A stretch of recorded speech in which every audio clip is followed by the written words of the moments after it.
અને 4 લાખનું વળતર જાણે સરકારે નક્કી જ કરી નાખ્યું છે. મરી ગયા ભાઈ લઈ જાઓ 4 લાખ.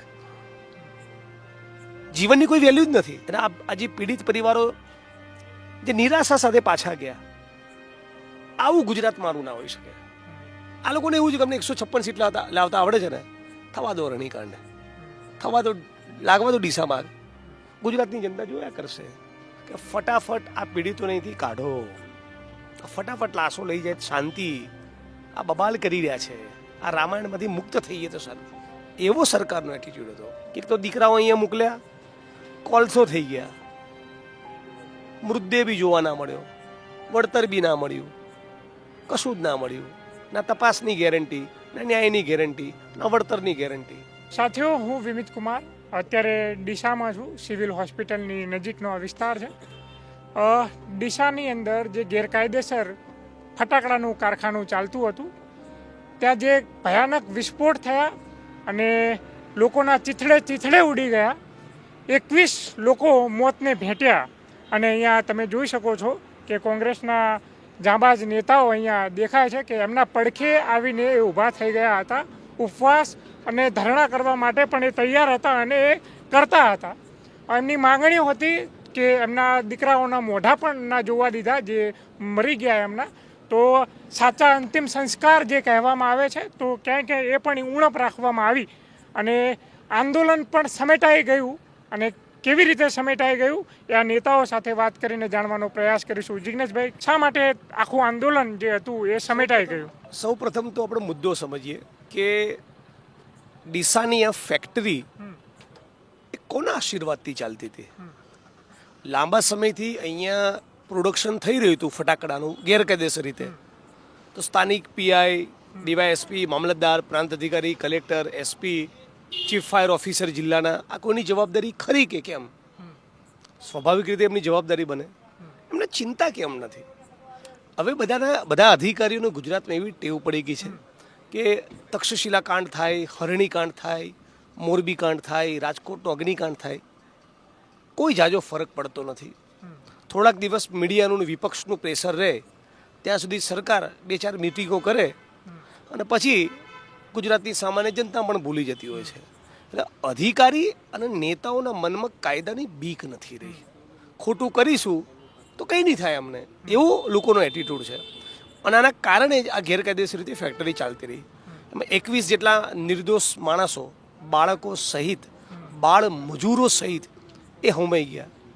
હજી સુધી ભૂપેન્દ્રભાઈનું કોઈ નક્કર સ્ટેટમેન્ટ નથી આવ્યું. પીડિતોના આંસુ લૂછવાની કોઈ વાત નહીં. આખું બનાસકાંઠા જિલ્લા પોલીસ પ્રશાસન અને મધ્યપ્રદેશનું પોલીસ પ્રશાસન એક જ કામમાં લાગેલા કે ફટાફટ આ પીડિતોને અહીંથી કાઢો, ફટાફટ લાશો લઈ જાય શાંતિ.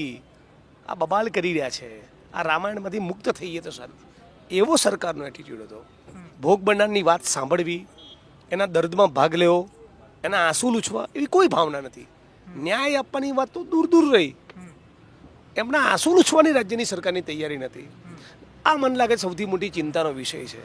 અને આપણે ગુજરાતના નાગરિકોએ પણ હવે સમજવાની જરૂર છે કે આજે જે બધું ગુજરાતમાં જે ધુપ્પલ ચાલી રહ્યું છે, નકલી કચેરીઓ, આ બધા કાંડો સર્જાય કરે, પેપર ફૂટે, ડ્રગ્સ, દારૂ, જુગાર, બેન દીકરીઓ માથા પર બળાત્કાર, આ જેટલા મૌન રહીશું ને એટલા ઇતિહાસના પાપી બનીશું. ઇતિહાસ માફ નહીં કરે. તમારી આવનારી પેઢી તમને સવાલ પૂછે કે આખું ભારત લૂંટાતું હતું, આખું ગુજરાત લૂંટાતું હતું. મોરબી કાંડ, તક્ષશિલા, હરણી કાંડ, આવા કાંડ ઉપર કાંડ થયા કરતા હતા. તો એ વખતે તમે ક્યાં હતા? આપણને આપણી આવનારી પેઢીએ સવાલ પૂછશે. જે લડ્યા છે એની જોડે જવાબ હતા, જે નહીં લડ્યા, જે ખામોશ રહ્યા, એ બધા ઇતિહાસના દોષી બનવાના છે. એટલે આજે પીડિત પરિવારો જે નિરાશા સાથે પાછા ગયા, આવું ગુજરાત મારું ના હોઈ શકે. જે શ્રમિકો બહારના રાજ્યમાંથી આવીને ગુજરાત માટે પરસેવો પાડતા હોય, કાળી મજૂરી કરતા હોય, ફેક્ટરીમાં કૂટાતા હોય, વૈતરું કરતા હોય, રાત દિવસ એક કરતા હોય, 2 ટંકના રોટલાની આસમાં ટાયેલા માણસને તમે આટલો જલીલ અને અપમાનિત કરીને પાછો મોકલો. એક ચંદ્રસિંહ નામના માણસને એની 3 વર્ષ એની દીકરી એને ગુમાવી, એનું મોં જોવા ના મળ્યું. એટલે આટલું બધું શું ડેસ્પરેટલી કે ગમે તે કરીને લાશો અહીંથી ભગાડો? આ જે નેક્સ્ટ લેવલની ચાપલુસી કરવા અધિકારીઓ તૈયાર બન્યા છે એ એક બહુ મોટી ચિંતાના શરમનો વિષય છે. આ દેશના નેતાઓએ તો બહુ ડિસઅપોઇન્ટ કર્યા જ હતા, પણ અધિકારીઓ જોડે તેવી અપેક્ષા હતી કે પ્રમાણમાં ભણેલો ગણેલો માણસ હોય, કાયદોનું બંધારણ ઘણીવાર નેતા કરતાં વધારે સારી રીતે સમજતો હોય, એ બેટર ઇન્ડિયા બનાવશે. એના બદલે આ લોકોએ નેતાઓને વધારે ખોટું કરતાં શીખવાડ્યું છે. એ બહુ મોટી ચિંતાનો વિષય છે. આ બધા જ મજૂરો એ કમાવા માટે આવ્યા હતા, બે ટંકના રોટલા માટે આવ્યા હતા, મોત લેવા નહોતો આવ્યા. મોત સિવાય એમને કંઈ ના મળ્યું. અને 4 લાખનું વળતર જાણે સરકારે નક્કી જ કરી નાખ્યું છે. મરી ગયા એ ભાઈ લઈ જાઓ 4 લાખ. જીવનની કોઈ વેલ્યુ જ નથી. પછી પિટિશન હાઈકોર્ટમાં ફાઇલ કરે, લાખો રૂપિયાનો પીડિતો બધા ભેગા મળીને ફાળો કરીને વકીલ ના આપે અને પછી વળતર મળે. એ સરકાર માટે શરમજનક છે.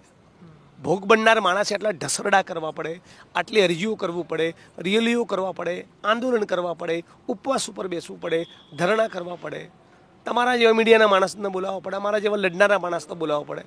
તો સરકાર શેના માટે છે? સરકાર શેના માટે છે? આ સરકારે બધું કરવાનું હોય. એટલે બહુ આજે બહુ દુઃખદાયી દિવસ હતો ગુજરાત માટે, બહુ શરમજનક અને કલંકરૂપ દિવસ હતો ગુજરાત માટે, કાળો દિવસ હતો. ઇન્દુલાલ યાજ્ઞિક અને રવિશંકર મહારાજનું ગુજરાત આવું ના હોઈ શકે. આટલું જ કહેવા માંગુ છું.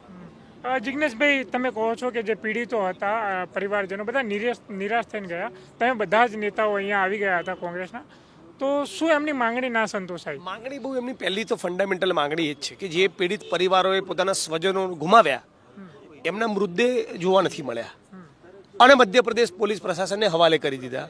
તો આ કોઈ પણ સંજોગોમાં ન ચાલે. બરાબર, એમનો રાઈટ છે. મારા પરિવારનું કોઈ માણસ ગુમાવ્યું હોય અને તમે બોડી લઈને જતા રહો, આ કઈ રીતે ચાલી શકે? આ ક્યાંનો ન્યાય? આ ક્યાંનો કાયદો?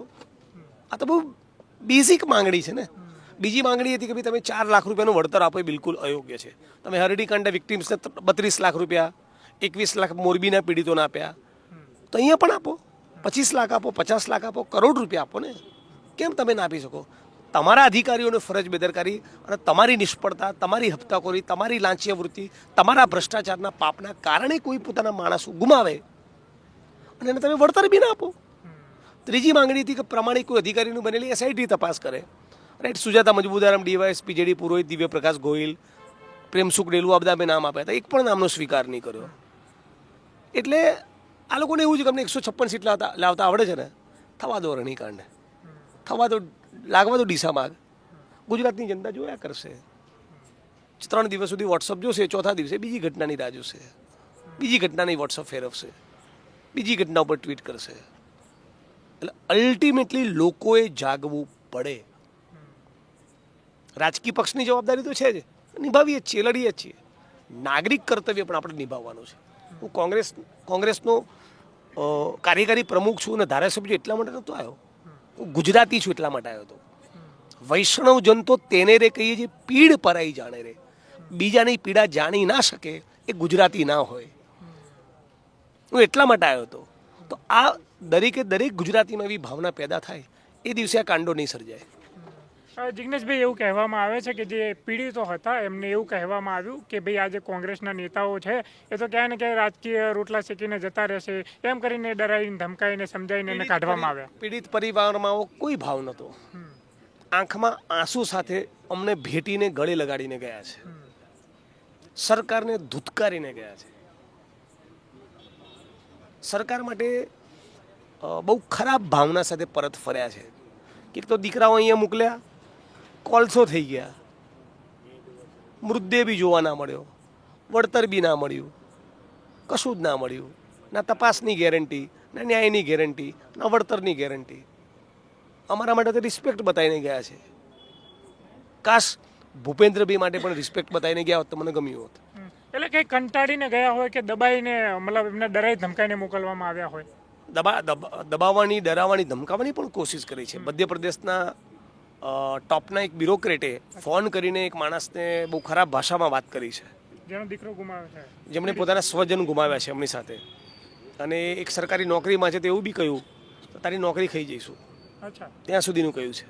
એ માણસ છેલ્લે ધરણા પત્યા પછી અમને અલબ જલબ મળીને પાછો ગયો અને બિચારાની ગિલ્ટ થતી હતી કોઈ ધરણામાં ના બેસી શક્યો. અમને સમજાતું હતું કે કેમ નથી બેસી શકતો. એણે પોતાના સ્વજન ગુમાવ્યો એની ઉપર આવી ભાષાનો એટલે આઈ ડોન્ટ નો આટલી બધી નિર્લજ્જતા ક્યાંથી આવતી હશે. ખબર નહીં એમના ઘરે શું સંસ્કાર આપતા હશે.